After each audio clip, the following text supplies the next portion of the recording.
மாரியம்மன் கோவில் தான் அப்ப தலைநகர் வஞ்சி, அதான் சொல்லுவாங்க வஞ்சி கண்டம் அப்படிம்பாங்க. அப்ப அதுதான் வந்து தலைநகர் இருந்துச்சு. தஞ்சாவூர் கிடையாது. தஞ்சாவூர் அந்த அந்த பக்கமா இங்கதான் தலைநகர். சோழ சாம்ராஜ்யம் தான் சொல்லுவாங்க. இந்த சோழ நாட்டை அந்த சோழர்கள் சோழனா சுமத்ரா தீவிர போன கொஞ்ச நாளைக்கு பூகம்பம் பாருங்க, கடல் வெடிச்சுல, கடல் உள்ள பூகம்பம் வந்துச்சுல, அங்க வந்து அந்த வரைக்கும் போய் சுமத்ரா தீவு வந்து அது வரைக்கும் போய் படையெடுத்து ஜெயிச்சுட்டு வந்து இந்தோனேஷியாவையும் ஜெயிச்சது சோழர்கள். முதல்ல கப்பல் கட்ட தொழிலை கொண்டு வந்தவங்களே சோழர்கள். அதுக்கப்புறம் தான் மற்றவங்க கொண்டு வந்தே சோழன் தான். சோழன் தான் கடல் கடந்து கடல் வழியை கண்டுபிடிச்சு இன்னொருத்தரே கடல் வழியை கண்டுபிடிச்சு வந்து அது கிடையாது. சோழன் தான் முதல்ல இங்க இருந்து போனவர். போய் அங்க போய் ஜெயிச்சுட்டு அந்த சோழன் கொடியை ஊடி வச்சுட்டு அதுக்கப்புறம் வந்தவர் தான் இங்க இருந்து மிளகு கொண்டு போய் அதை போட்டு சாப்பிட்டோம். அந்த மிளகு வாங்க வந்தவர் தான் அங்கே அந்த வேற மாதிரி போயிருக்கோம். அப்படியே இருக்கட்டும். இந்த 3 பேருக்குள்ள இந்த 3 பேருமே மிகச்சிறந்தவர்கள். இவங்களை கண்ணில் வெள்ள விட்டாட்டுனா பாரிவல்லன், இந்த மண்ணுக்குரியவர். இன்னைக்கு பிரான்மலைங்கிறது அப்ப வந்து பரம்பு மலையா இருந்துச்சு. இப்ப பிரான்மலை பக்கத்துல அதான் பரம்பு மலை.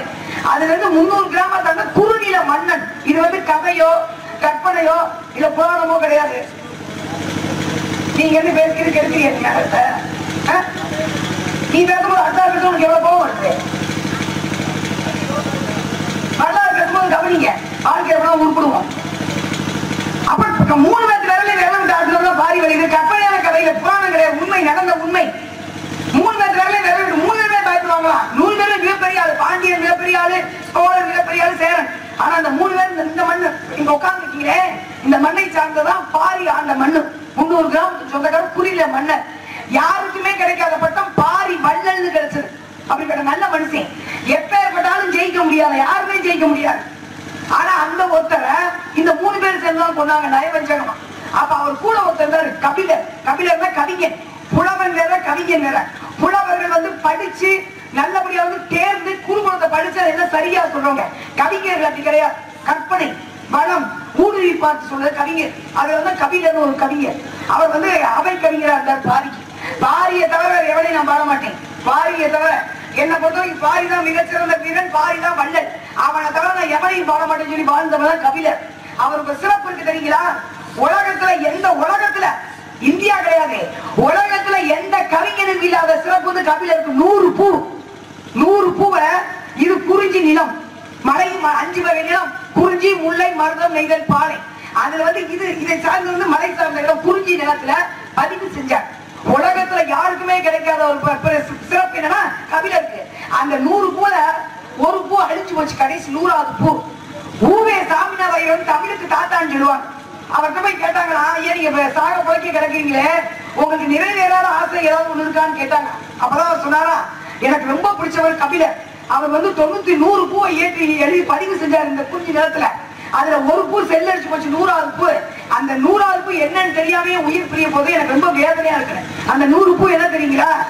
காந்தல், ஆம்பல், அனிச்சம், குவளை, குறிஞ்சி, வெச்சி, செங்கோடு வெறி, தேமா, செம்பளிப்பூ, பெருமுங்கிப்பூ, கூவிலம், எருளாம்பூ, மராமரப்பூ, களிரம், வடபலம், வாகை, வெப்பாளைப்பூ, எருவை, சேர்களை, கருவேலம்பூ, வான், பயணி, குரவம், பச்சிலைப்பூ, மகிழம்பூ, காயாம்பூ, ஆவாரம்பூ, சிறு மூங்கிற்பூ, புன்னைப்பூ, சூரைப்பூ, பூளைப்பூ, குன்றிப்பூ, குறுங்கிளைப்பூ, மருதம், அறுதல், செண்பகம், பாதிரி, திலகம், அதிரல், செருந்தி, கரந்தை, காட்டுமல்லி, மாம்பூ, தில்லை, குள்ளை, முல்லை, பிடலை, வாழை, வள்ளி, நெய்தல், தாளை, தளவம், தாமரை, ஞாழல், மவ்வல், கொடுடி, சேமல், செம்மண், சிறு செப்புரணி, வெண்கோமல், கைதை, சுரப்ப,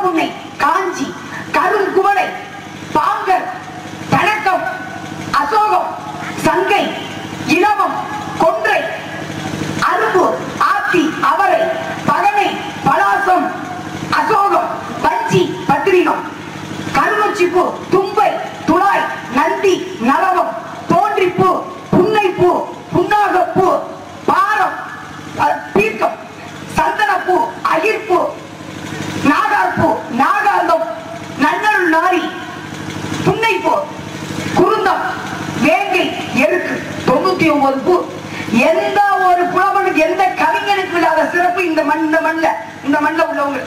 ஏன்னா தெரியாது, எடுத்து படிக்கிறது கிடையாது. அதை சொல்றவங்க படிச்ச ஒரு ஆள் நீங்க மட்டும்தான். எனக்கு தெரியும் யாராச்சும் எதை பேசணுமோ அதை மட்டும்தான் அவங்கள்ட்ட பேசி. இந்த 99 பூவை இன்னைக்கு எங்க சொல்லுங்க பாப்போம். தெரியாது, படி தெரிஞ்சுக்கிறது கிடையாது. பழைய ஆளுகளை பத்தி நம்ம ஆளுங்க எப்படி கஷ்டப்பட்டாங்க நீங்க சொன்னீங்க இல்ல. வந்தவங்களை வந்தவங்க நம்மளா கொண்டோம். இது வந்தாரை வாழ வைக்கிற பூமி, வந்தாரை வாழ வச்ச பூமி. அதுல வந்தவன் எவனோ ஒருத்தவன் தேங்காய் துறை ஒருத்தங்க தென்னங்கட்ட ஒருத்த கதையா, நொங்கு துறை வந்து நோண்டி கட்டு தென்னங்கட்ட கதையா போயிடுச்சு குழப்பு. தமிழ்நாடு குழப்பு லட்சம் அப்படி ஓடி இருக்கு. அப்படிப்பட்ட பாரியை கொண்டு விட்டாங்க. இந்த பூக்களை கபிலர் என்ன பண்றாரு, பிள்ளைங்க 2 தெருவில் நினைச்சு. அப்ப இப்ப மட்டும் இல்ல, அப்பயே அங்கவை சங்கவை பாரியோட பிள்ளைங்க அற்றை திங்களில் அவ்விரு நாளில் முத்து பழக்க என்ன நாங்க இற்றை திங்களில் இவ்விருந்த பௌர்ணமியில உப்பு மூட்டையை எண்ணிக்கிட்டு இருக்கோம். படிக்கும் போது உண்மையை நான் அழுதேன். உப்பு மூட்டை நாங்க 2 எண்ணிக்கிட்டு இருக்கோம். எங்க அப்பாவை நயவஞ்சமா பண்ணி எல்லாத்தையும் எடுத்துட்டு போயிட்டாங்க. இந்த மண்ணுக்கு சொந்தக்காய். அப்பதான் பார்த்தாராம் கபிலர், யாரையுமே பாடாத நான் வாய் சேர மன்னர் போய் புகழ்ந்து பாடியிருக்காரு. உன்னை பாடுறேன்டா, நான் யாருமே பாடுறது கிடையாது. ஆனா அந்த பிள்ளைகளுக்காக பாடுறேன். பாடி என்ன வேணும் உனக்கு? எனக்கு எதுவும் வேணாம். இந்த பிள்ளைகளை கல்யாணம் பண்ணிக்கிறியா? ஏன்னா அது மன்னன் மகள், நீ தான் கல்யாணம் பண்ணிக்கணும். அப்ப பயந்துக்கிட்டு கல்யாணம் பண்ணல. யாரும் மூவே யாரு பாண்டியனுக்கு பயந்துக்கிட்டு. அப்பதான் அவை பிராட்டி போய் 3 பேரை ஒண்ணு சேர்ந்து அந்த பிள்ளைகளை சங்கவை அங்கவை இலக்கிய பெயர் அங்கவை சங்கவை அப்படி கல்யாணம் பண்ணி வச்சுட்டு பாரிய பார்த்து கேட்டா, நீ செத்தனைக்கு நான் செத்துருப்பா, ஆனா உன் பிள்ளைகளை வாழ வச்சுட்டேன். இன்னைக்கு சாவின்னு வடக்கிற்கு உயிர் துறந்தவன் கபிலன். அப்படிப்பட்ட அந்த பிள்ளைய பேரை ஒரு சினிமா படத்துல ஒரு கரும்பொழுது 2 குழந்தை நிப்பாட்டி அங்கவை சங்கவை தலையில பொங்கவைன்னு அசிங்கம். நம்ம தான் நம்ம தலையில மண்ணாரி போட்டுக்கிறோம். யாரும் இந்த மண்ணாரி போட்டு கிடையாது. செய்யலாமா? அந்த படத்தை பார்த்து அவ்வளவு வேதனை அடைஞ்சு. பாரியின் பிள்ளைங்க பேர் அழகுங்க. பௌர்ணமி கூட ஒளிவா வீசும். அவ்வளவு ஒளி வீசுற பிள்ளைங்களை அழகுபடுத்தி பேசாம அந்த இடத்த வச்சு அதை அசிங்கப்படுத்தி அதை ஒரு மிகச்சிறந்த ஒரு நடிச்சிருந்தாரு. மிகச்சிறந்த ஒரு பட்டிமன்ற பேச்சாளர் காட்சியில நடிச்சார். அப்ப யார் அசிங்கம்? நம்மளே தலையில மண்ணாரி போட்டுக்கிறோம். அவ்வளவுதான். வேற வெளிநாட்டுல இருந்து யாரும் நீங்க சொன்னீங்கல்ல சாளரம், ஜன்னல சாளரம், கோவில்ங்கிறது கலசம். அப்படிதான் அந்த கோவில் நம்ம சொல்ல வார்த்தை கிடையாது. ஏன் சேர்த்துக்கிறோம்னா நம்ம அடிமைப்பட்டு கிடந்த 150 வருஷமா இந்த வார்த்தைகள் சொல்ல நம்ம நினைவு வரணும். இந்த ஜென்மத்துக்கு அடிமையாக கூடாது. ஒரு விஷயம் தெரிஞ்சுக்கங்க, அடிமைப்பட்டு கிடந்தது நம்ம தான்.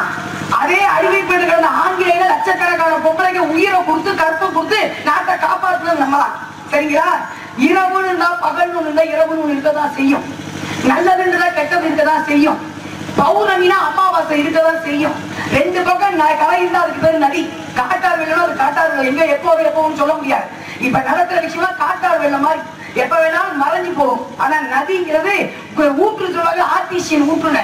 அது எப்பயும் கீழே இருக்கும். அது எப்ப பார்த்தாலும் நம்ம பயன்பெறும். அது மாதிரிதான் யாரும் நம்ம குறை சொல்ல. நாம சரியாக இருப்போம். நீ பொய் சொல்ற, நீ திருடுற, நீ தப்பு செய்யற, நாம பொய் சொல்லாம இருப்போம். நாம திருடாம இருப்போம், நாம தப்பு செய்யாம இருப்போம். நிச்சயம் நம்ம பேர் நிறைய பேர் வரணும். 4 பேர் நம்ம பேர் வந்தா போதும். அப்படி ஒவ்வொருத்தரும் நினைக்க ஆரம்பிச்சாங்கன்னா ஒரு நாள் மாறும். உலகம் ஒரு நாள் மாறும். நிச்சயமாக மாறும். மக்கள் மாறுவார்கள். எதை கொண்டு வந்தா நம்ம எதை கொண்டு போக படிக்க சொல்லுங்க.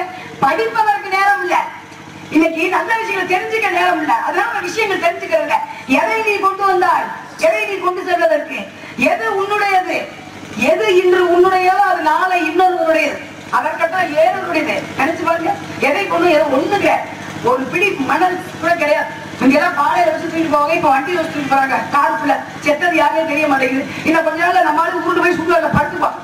மாறும் நிச்சயமாக. தெரிந்த நிச்சயமாக மாறினா காலச்சக்கரம் சுத்திக்கிட்டே இருக்கும். மேல நமக்கு மேல சுத்திக்கிட்டு இருக்கான்.